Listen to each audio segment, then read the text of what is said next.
দুইটা সময় তওবা করে লাভ নাই। একটা হচ্ছে মৌতের যন্ত্রণা শুরু হয়ে গেলে, মৃত্যুর যন্ত্রণা শুরু হয়ে গেলে আগে পা থেকে শুরু হয়ে আস্তে আস্তে গলার দিকে আসে।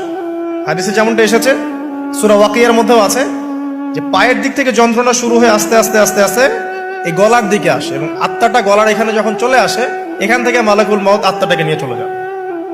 এবং চোখ দিয়ে তাকিয়ে থাকে মানুষ, রুহটা চলে গেলে মানুষ চোখ দিয়ে তাকিয়ে থাকে।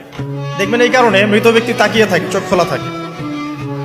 এবং তখন আসমান থেকে সিঁড়ি নামিয়ে দেওয়া হয়, ওই সিঁড়িতে করে আত্মা চলে যাচ্ছে, ও তাকিয়ে দেখে যে আত্মা চলে যাচ্ছে।